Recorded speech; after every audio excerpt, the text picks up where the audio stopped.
કડુથી ઢાંકી તરફ જઈ રહી હતી તે સમયે ડ્રાઈવરે કારના સ્ટીયરિંગ ઉપરથી કાબુ ગુમાવતા કેનાલ ઉપર મૂકેલા પાણી એન્જિન મશીન સાથે ધડાકાભેર અથડાઈ હતી. ડ્રાઈવરને સામાન્ય ઈજા પહોંચી.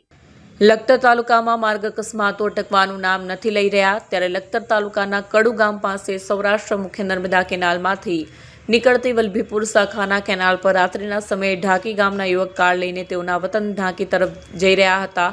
સનાભાઈ શંકરભાઈ બાવળિયા અચાનક જ સ્ટીયરિંગ ઉપરથી કાબુ ગુમાવતા કેનાલ પર ખેડૂતો દ્વારા પાણી પીવા માટે કેનાલ મૂકવામાં આવેલ એન્જિન મશીન સાથે ધડાકાભેર અથડાઈ હતી અને એક પછી એક એમ 3 એન્જિન મશીન સાથે અથડાતા અકસ્માત સર્જાયો અને કારને અતિભારે નુકસાન થયું. ખેડૂતો ખેતરમાં પાણી પાવા માટે મૂકેલા એન્જિન મશીનોની સાથે કાર અથડાતા 3 એન્જિન મશીનો રોડ પર વેરણ થઈ ગયા અને તમામ ઇન્ડિયન મશીનને ભારે નુકસાન થયું. અકસ્માતમાં ડ્રાઈવર શનાભાઈને સામાન્ય ઈજા પહોંચતા ખાનગી વાહન દ્વારા ખાનગી હોસ્પિટલ દ્વારા ખસેડવામાં આવ્યા. ઘટનાની જાણ કડુ ગામના ગ્રામજનોને થતાં ગ્રામજનોના ટોળે ટોળા ઉમટી પડ્યા હતા. જે ખેડૂતોનું મશીન તૂટી ગયું હોય તે ખેડૂતો દ્વારા કાર ચાલક પાસે નુકસાનીનું વળતર ચૂકવવા માટેની માંગ કરવામાં આવી હતી.